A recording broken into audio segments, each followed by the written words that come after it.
من بعد ان نزغ الشیطان بینی و بین اخوتی، شیطان نے میرے اور بھائیوں کے درمیان نفرت ڈال دی تھی. آگے کہہ رہے ہیں ان ربی لطیف لما یشاء، واقعی میرا رب بڑا باریک بین ہے، کیسے پلاننگ کرتا ہے، کیسے آزمائشوں سے گزار کے نوازتا ہے، کیسے ناکامیوں کے نقشوں میں کامیابی کی راہیں کھولتا ہے، دکھاتا کیا ہے اور سوچتا کیا ہے، اس کا پلان کیا ہوتا ہے لیکن دکھا کیا رہا ہوتا ہے.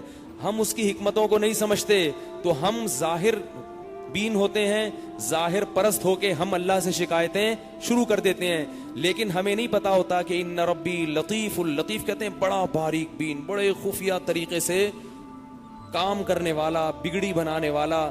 اس طرح سے ان ربی لطیف لما یشاء، بے شک میرا رب لطیف ہے اس شخص کے لیے جس کے لیے چاہتا ہے. اب اللہ سے شکر میں دعائیں مانگ رہے ہیں تاکہ اس حکومت اور بادشاہت اور اس دولت اور اس عزت میں اللہ سے غافل نہ ہو جائیں. کیونکہ اگر آپ کوئی نیکی کریں، اس نیکی کے عوض میں بھی جب اللہ نوازتا ہے تو جب اللہ نواز دیتا ہے تو پھر لوگ سب سے پہلے اللہ کو بھول جاتے ہیں، پھر بھول جاتے ہیں. بادشاہت مل گئی، سب کچھ مل گیا، اب کہاں اللہ بھائی. تو اس لیے اللہ سے دعا مانگ رہے ہیں ربی قد آتیتنی من الملک، اے اللہ تحقیق تو نے مجھے یہ بادشاہت عطا کی ہے، وعلمتنی من تأویل الاحادیث، تو نے مجھے خوابوں کی تعبیر سکھائی ہے، فاطر السماوات والارض، تو آسمانوں کا پیدا کرنے والا اور زمین کا پیدا کرنے والا ہے، انت ولی فی الدنیا والآخرہ، حقیقی دوست صرف اور صرف اور صرف تو ہی ہے میرا، دنیا میں بھی اور آخرت میں بھی. تیری دوستی مجھ سے ختم نہیں ہونی چاہیے. انت ولی فی الدنیا والآخرہ توفنی مسلمن، اے اللہ جیسے اب تک تو نے فرما برداری میں رکھا ہے، میری موت اسی حال میں آنی چاہیے. ایسا نہ ہو کہ بادشاہت اور حکومت میں پڑھ کر تجھ سے غافل ہو جاؤں. توفنی مسلمن، موت مجھے دینا اس حال میں کہ تیرا فرما بردار ہوں، تجھ سے غافل نہ ہو جاؤں. دیکھو انبیاء ڈر رہے ہیں کہ یہ ایسا نہ ہو یہ حالت سلب ہو جائے ہم سے. جس کو یہ خوف نہیں ہوتا نا کہ میں کہیں دین سے ہٹ نہ جاؤں تو وہ دین سے ہٹ جاتا ہے. یہ یاد رکھو، جب یہ ڈر ہوتا ہے نا کہ کہیں یہ نعمت مجھ سے چھن نہ جائے تو پھر یہ نعمت چھنتی نہیں ہے. اور جو بے فکر ہو کے بیٹھ جاتے ہیں کہ یار اللہ نے سیدھے راستے پہ چلا دیا بس اب تو ٹھیک ہے نا، اب کیا ضرورت، تو یہ اس کی علامت ہوتی ہے کہ ان کو اس نعمت کی قدر ہی نہیں ہے. جس کی جیب میں سونے کے بھاری بھرکم سکے رکھے ہوں، کتنی ہی سیکیورٹی کیوں نہ ہو، وہ ہر وقت ڈرتا رہے گا کہ میری جیب سے یہ کوئی پیسے نکال نہ لے. آپ بینک سے 1 کروڑ روپے کی گڈی لے کے نکلے، آپ کو پتا ہے کسی کو پتہ ہی نہیں کہ میری جیب میں پیسے ہیں، پھر بھی آپ ڈرتے ہو کہ نہیں ڈرتے؟ پیچھے مڑ کے دیکھو گے، اللہ سے دعا بھی مانگو گے اے اللہ بچا لے. اور آلتو جلالتو آئی بلا کو ٹالتو، جو ہم بچپن میں پڑھتے تھے، ہمارے جب ایک ٹیچر آتے تھے نا بڑے سخت تھے، تو ہمیں کسی نے بتایا تھا کہ آلتو جلالتو آئی بلا کو ٹالتو پڑھا کرو. ہم پڑھتے رہتے آلتو جلالتو آئی بلا کو ٹالتو. تو اگر آپ بچے ہوگے تو آلتو جلالتو آئی بلا کو ٹالتو پڑھو گے، کچھ بھی منتر پڑھو گے، درود شریف پڑھو گے، پھونکے مارو گے، پیچھے مڑ مڑ کے دیکھو گے. اور اگر یہ گڈی ڈبل ہو گئی تو آلتو جلالتو 100 دفعہ پڑھو گے، ٹھیک ہے نا، اور ڈبل ہو گئی تو 200 دفعہ پڑھو گے. خطرہ لگا رہے گا ہر وقت، حالانکہ کوئی چھیننے والا نہیں ہے. تو جس کے پاس ایمان کی نعمت ہوتی ہے اسے پتا ہے کہ اس کے بغیر میں جنت میں نہیں جا سکتا، اور اسے پتا ہے کہ ایمان اور اعمال صالحہ سے بڑی کوئی دولت نہیں ہے، کیونکہ یہ وہ دولت ہے کہ جو جنت میں لے کے جائے گی آپ کو اور مجھے، اللہ کرے ہم سب کو لے جائے. تو یہ وہ دولت ہے. تو جس کو پتا یہ اتنی قیمتی دولت ہے اور ایک ڈاکو مستقل پیچھے لگا ہوا ہے، آپ کی جیب میں ڈالر کی گڈی ہے، آپ کو پتا ہے کہ علاقے میں امن ہے، کوئی چھیننے والا نہیں ہے، پھر بھی مڑ مڑ کے دیکھو گے کہ بھائی حالات کا کچھ پتا نہیں ہے. اور اتنی قیمتی دولت ایمان کی، اور پتا ہے کہ شیطان مستقل پیچھے لگا ہوا ہے، وہ دلوں میں وسوسے بھی ڈالے گا اسلام کے خلاف، وہ اپنے نمائندوں کو بھی چھوڑے گا آپ کا ذہن خراب کرنے کے لیے، وہ آپ کو ہر طرح سے ورغلائے گا دین سے ہٹانے کے لیے. تو ایسی صورت میں کیسے اطمینان سے انسان بیٹھ سکتا ہے بھائی، اور یہ تسلی کر لے کہ مجھے کچھ نہیں ہونے والا؟ میں جیسا ہوں ویسا ہی رہوں گا اور اچھا ہو جاؤں گا مستقبل میں جا کے. لوگ توبہ کیوں نہیں کرتے؟ کہتے ہیں کر لیں گے مستقبل میں. او بھائی آپ کو تو توبہ کر کے ڈرنا چاہیے کہ کہیں ٹوٹ نہ جائے مستقبل میں, اور آپ نے کی نہیں ہے اور امیدیں لگا کے بیٹھے ہو کہ مستقبل میں کر لوں گا. تو اب یوسف علیہ السلام کیا دعا مانگ رہے ہیں؟ اللہ تو نے ایمان اور اعمال صالحہ کی توفیق دے دی, تو میرا دوست ہے, توفنی مسلمہ, اے اللہ مجھے فرما برداری میں موت دینا, مسلمان بنا کے, مسلم بنا کے. وَأَلْحِقْنِي بِالصَّالِحِينَ, اور نیک لوگوں میں مجھے لاحق کر دے. کیا مطلب؟ اے اللہ دنیا میں صرف اکیلا میں ہی نیک نہیں ہوں غامدی کی طرح. دنیا میں بہت آج کل اس پہ آیا ہوا ہے وبال غامدی کا, پتہ نہیں ہر تھوڑی دیر میں میری وہ کہتا ہے میں کسی کو نہیں مانتا. انبیاء ہمیشہ یہ دعوت دیتے ہیں کہ اللہ جتنے دنیا میں مسلم ہے نا مجھے بھی ان میں ایک ادنا فرد بنا دے. حالانکہ انبیاء سب سے افضل ہوتے ہیں, لیکن تواضع کہ اللہ بہت سارے تیرے فرما بردار ہیں تو مجھے بھی ان لوگوں میں شامل کر لے.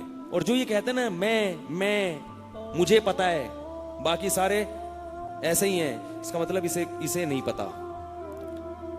جب بھی کوئی آدمی نمایاں ہونے کی کوشش کرے, پرومیننٹ ہونے کی کوشش کرے کہ میں ہوں, مجھ سے پوچھو, مجھے سب پتا ہے, باقی میں کسی کو نہیں مانتا, میں قرآن حدیث کے خود سمجھتا ہوں, یہ سارے مفسرین سارے محدثین میں کسی کو فالو نہیں کرتا, اس کا مطلب وہ سارے کیا تھے؟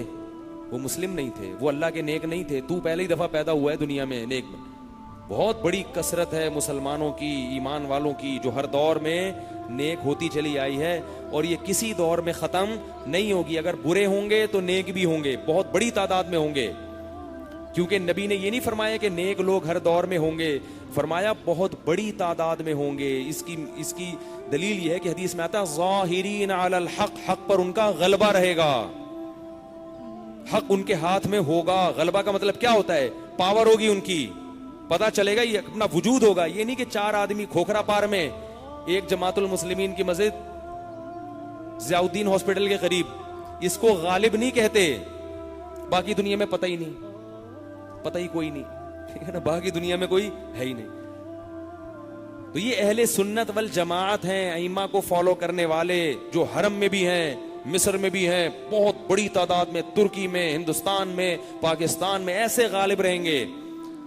ہاں زوال جب آئے گا جب اللہ کی طرف سے قیامت کا زلزلہ برپا ہونے والا ہوگا, پھر زوال آئے گا, پھر اس قسم کی چیزیں پیدا ہوں گی.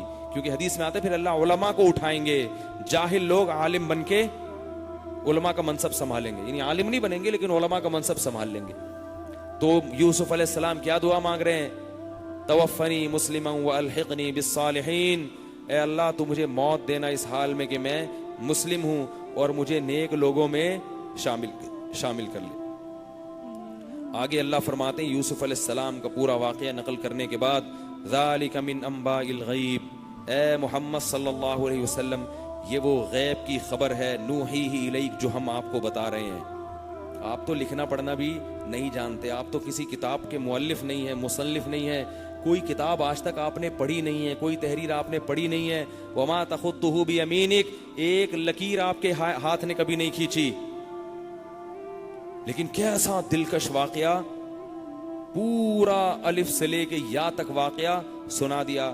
فرمایا وما کنت لدیہم اذ اجمعوا امرہم وہم یمکرون, اے محمد اس وقت آپ ان کے پاس موجود نہیں تھے جب بھائیوں نے مل کے فیصلہ کیا تھا کہ یوسف کو کنویں میں ڈالیں گے, اور وہ یوسف کے خلاف مکر کر رہے تھے, کچھ بھی آپ کو معلوم نہیں تھا. وما كنت لديهم اذ اجمعوا امرهم وهم يمكرون وما اكثر الناس ولو حرصت بمؤمنين. اس واقعے کو سن کے ان سب کو آپ کی نبوت پر ایمان لانا چاہیے تھا, خاص طور پہ یہودیوں کو اور عیسائیوں کو, کیونکہ یہ واقعات ان کی کتابوں میں ہیں, آپ نے ان کی کتابیں نہیں پڑھی, اور عربوں کا یہود و نصارہ سے کوئی لنک بھی نہیں تھا ایسا علمی. لیکن فرمایا اس کے باوجود اکثر لوگ, اس وقت جو دنیا میں اکثریت ہے وہ آپ پر ایمان نہیں لائے گی, اگرچہ آپ کتنی ہی حرص کر لیں. تو اس کی وجہ یہ نہیں ہے کہ آپ کی دعوت میں کمزوری ہے. کیوں؟ فرمایا وَكَأَيٍّ مِّنْ آيَةٍ فِي السَّمَاوَاتِ وَالْأَرْضِ يَمُرُّونَ عَلَيْهَا وَهُمْ عَنْهَا مُعْرِضُونَ. ایک یوسف کا واقعہ نہیں ہے, یہ تو زمین اور آسمان کی سینکڑوں نشانیاں ہیں جنہیں یہ صبح و شام دیکھتے ہیں, مگر پھر بھی اللہ پر ایمان نہیں رکھتے. آج بھی سینکڑوں نشانیاں نظر آتی ہیں ہمیں. اللہ کی. تو یہ یوسف علیہ السلام کا واقعہ ہے، قرآن نے بیان کیا. پھر آگے اللہ نے اس آخری رکوع میں فرمایا ادعو الی سبیل ربک بالحکمت والموعظۃ الحسنہ. اے محمد صلی اللہ علیہ وسلم، آپ لوگوں کو حکمت اور بصیرت کے ساتھ دعوت دیتے رہیے، حکمت اور بصیرت کے ساتھ دین کی طرف دعوت دیتے رہیے. اللہ خود جانتا ہے کہ کون سیدھے راستے پہ آنا چاہتا ہے اور کون گمراہی کے راستے پہ چلنا چاہتا ہے. تو یہ تو یوسف علیہ السلام کا واقعہ ہے. اس میں بہت سارے اسباق ہیں، میں نے بہت مختصر بیان کیا ہے، ورنہ اس میں ایک ایک واقعے میں، ایک ایک جز میں کئی کئی علمی نقطے نکلتے ہیں. لیکن اگر میں وہ بیان کرنے بیٹھوں گا تو ہماری ساری 10 راتیں اسی میں گزریں گے. باقی انبیاء کے واقعات جو بہت اہم ہیں وہ رہ جائیں گے. تو اب یوسف علیہ السلام کا جو پورا قبیلہ تھا وہ کہاں چلا گیا؟ مصر میں.